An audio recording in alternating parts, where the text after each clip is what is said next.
Բարև ձեզ, այս կիրակի Զինուժի տաղավարի հյուրը Երևանի պետական համալսարանի մշակութաբանության ամբիոնի վարիչ, պատմական գիտությունների դոկտոր պրոֆեսոր, Արցախի հնագիտական արշավախմբի ղեկավար Համլետ Պետրոսյանն է։ Բարև ձեզ, պարոն Պետրոսյան։ Բարև ձեզ։ Պարոն Պետրոսյան, խոսելով Տիգրանակերտի մասին, կուզենայի նախ նշենք մեր պատմական հայրենիքում գոյություն ունեցած 4 Տիգրանակերտերի մասին։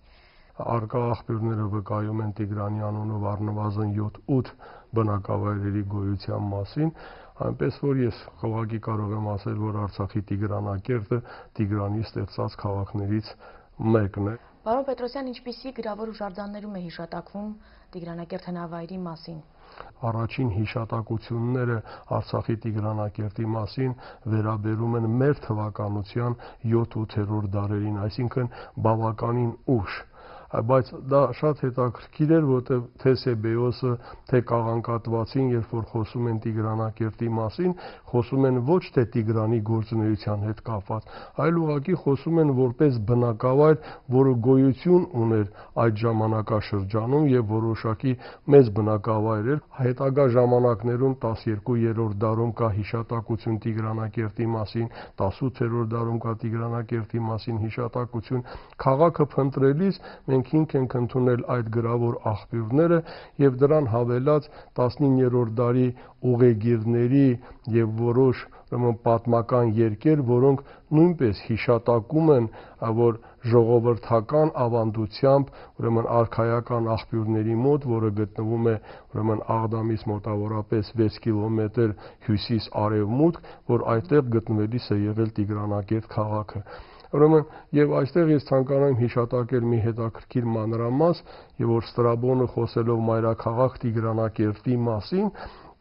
իր բարբերություններից մեկում ասում է Իբերիայի մոտ գտնվող Տիգրանակերտը, ժամանակին, քանի որ Իբերիան դա Վրաստանն է, հրատարակիչները միշտ տարակուսել են, թե ինչպես պիտի Հայաստանի հարավում գտնվող Տիգրանակերտը հարևան լինի Իբերիային։ Հիմա երբ մենք պեղումներով արդեն այդ հզոր քաղաքը հայտնաբերել ենք, որոշ հետազոտողներ, մասնավորի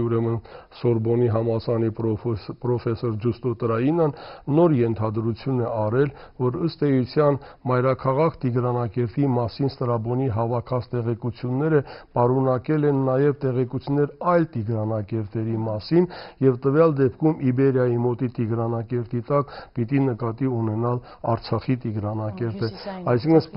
սպասում է, որ մենք ոչ միայն հայկական մի քիչ ավելի ուշ շրջանի աղբյուրներում ունենք տեղեկություններ Տիգրանակերտի մասին, այլ նաև այդ տեղեկությունը մի քիչ միջնորդավորված ձևով տեղ է գտել նաև Ստրաբոնի մոտ, ինչը խիստ էական է Տիգրանակերտի ինքնությունը հավաստելու համար։ Տիգրանակերտի հնավայրի հարևանությամբ կա նաև եկեղեցի, Վանքասար է կոչվում, եթե չեմ սխալվում։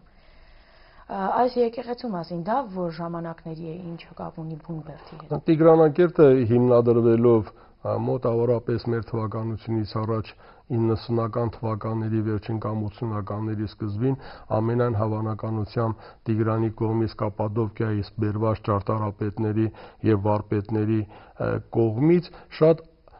երկար կյանք է ունեցել։ Քաղաքը վաղ միջնադարում քրիստոնեության մուտքից հետո այդտեղի ամենահայտնի քաղաքներից մեկն էր եւ բնական է, որ նրա շրջակայքը նույնպես հայտնի չափով մշակութայնացված է եւ դրանցից մեկն էլ Վանքասարի գագաթին, իսկ Տիգրանակերտը գտնվում է Վանքասարի ստորոտում, գտնվում է 7-րդ դարում կառուցված մի շատ գեղեցիկ կենտրոնագմբեթ եկեղեցի, որի վրա կան հայերեն արձանագրություններ, կան վարպետների նշաններ, անցած դարի 80-ական թվականներին ադրբեջանցիները շատ ապաշնորհ ձևով վերականգնել են, կորուսանելով այդ վերականգնման ընթացքում նրա նրբությունները եւ այն համարել իբր թե աղվանական եկեղեցի։ Անմիջապես Փարիսներից ներքև մենք նկատում ենք բավականին կանգուն ամրոցատիպ շինություն, որտեղ հիմա թանգարանն է Տիգրանակերտի։ Սա այս շինությունը պահպանվել է ավելի ուշ կառուցված լինելու հետևանքով, թե եղել է հենց կազմում քաղաքի։ Մակար Բարխուդարյանցը, որը 19-րդ դարում շրջել է Արցախի ողջ տարածքով եւ մեկ առ մեկ նկարագրել հուշարձանները, այդ հիշատակություններում Վանքասարից բացի նշում է նաեւ մեկ ուրիշ եկեղեցու մասին։ Գավառիս վերնամասումն է Տիգրանակերտ ավանը, որ ավերակ է այժմ։ բայց հարկ է հայտնել, որ ընդարձակ գյուղաքաղաք է եղել, երբեմնի առաջնորդանիստ եւ գավառագլուխ։ Տակավին մնում է ընդարձակ եկեղեցու ավերակն, շուկայի եւ տների եւ բաղնիցների կիսավեր քարուկի շինությունները։ Ավերակիս ստորոտում Շահբուլաղ մեծ աղբյուրն է, իսկ վերից այրում հանգստարանն է, իսկ ավերակիցս վերև վանքասարն է։ Ավերակիս մոտ է եւ մի նոր բերդակ, որը շինված է ամբողջապես սրբատաշ քարերով եւ կոչվում է Թառնագյուտի կամ Շահբուլաղի բերդ։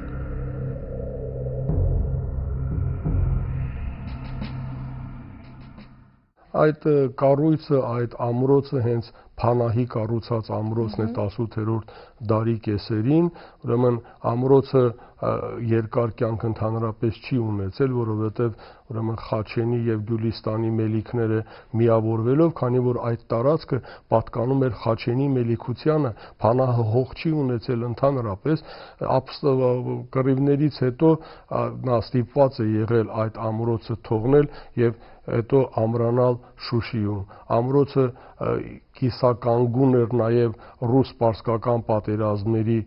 ժամանակ, հետո ամբողջովին ավերվել է եւ ադրբեջանցիները անցած դարի 80-ական թվականներին այդ ամրոցը հիմնովին վերականգնել են եւ այն վերենացել ռեստորանի։ Ազատագրական մարտերից հետո ուրեմն ամրոցը որոշ չափով վնասված էր եւ Լեռնային Ղարաբաղի իշխանությունները այն վերանորոգել են եւ դարձրել Տիգրանակերտի հնագիտական թանգարան, որը բացվել է 2010 թվականի մայիսին։ Ինչ ռազմաքաղաքական նշանակություն ունի Տիգրանակերտ հնավայրի ուսումնասիրությունը։ Ես կարծում եմ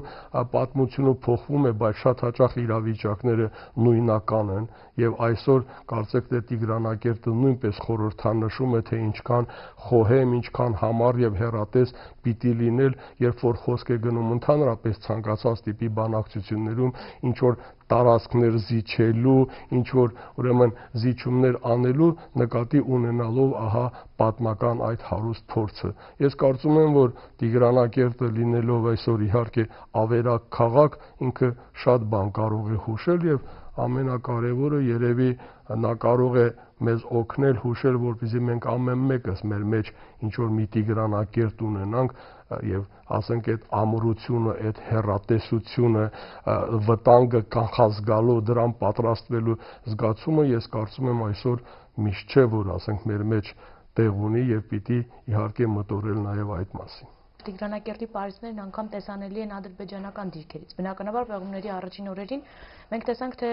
ինչպիսի վայրահաչոցներ սկսվեցին համացանցում նրանց տեղեկատվական տարբեր միջոցներով։ Ինչպիսին էր ի վերջո վերաբերմունքը եւ այսօր ինչ վերաբերմունք ունեն արդեն բացված հնավայրին։ Ես անկեղծ ասած առաջինը պիտի շեշտեմ ադրբեջանական կողմի ծայրահեղ օպերատիվությունը, ինչը ուղղակի ինձ համար նախանձելի է։ Մենք ընդամենը դեռ 10 օր էինք պեղումներ արել, երբ արդեն Զերկալոթերթը գրեց մեր պեղումների մասին։ Իհարկե գրեց արհամարանքով, մեզ ձեռ առնելով, մեզ անվանելով հին հայկական հնագետներ եւ այլն, բայց այդ օպերատիվությունը տվեց իր արդյունքները, որ նույն տարվա աշնանը Ադրբեջանի գիտությունների ակադեմիան հատուկ որոշում ընդունեց Տիգրանակերտի մասին, այսօր էլ եթե բացեք Ադրբեջանի անվտանգության ծառայության կայքը, այդ որոշումը որպես կարևոր, ուրեմն անվտանգության փաստաթուղթ տեղադրված է նաև այնտեղ։ Ամեն ինչ հանգում էր նրան, որ մենք սուտասան ենք, որ մենք զեղծարար ենք, ինչպես բոլոր հայերը, ինչպես բոլոր հայ գիտնականները, որ իրենք տասնամյակներ շարունակ հետազոտել են այդ տարածքը եւ պատասխանատու հայտարարում են այնտեղ ոչ մի քաղաք չկա, բայց քանի որ մենք ավելի ընտրել էինք այսպես ասած ակադեմիական հետազոտության ճանապարհը եւ քաղաքը աստիճանաբար բացվում էր, արդեն ընդամենը մի քանի ամիս հետո անհնար էր խոսել, որ այնտեղ քաղաք չկա եւ շատ հետաքրքիր է, որ ադրբեջանցի, այսպես ասենք, հետազոտողներից մեկի Խալիլովի հոդվածում, արդեն որը վերնագրված է, որտեղ է գտնվում աղվանական Տիգրանակերտը, մենք տեսնում ենք ոչ միայն փաստի ընդունումը, որ գոնե այդ տարածքներում եղել է Տիգրանակերտ քաղաք, այլև հոդվածի հենց սկզբում դրված է Տիգրանակերտի պարիսպների նկարները։ Ադրբեջանցի ուսումնասիրողները հոդված են գրել, մեկնաբանելով, որ հայտնաբերված աստիճանաձև փորվածքները ընդամենը աստիճաններ են, որոնք տանում են Վանքասարի գագաթին գտնվող 7-րդ դարի եկեղեցի։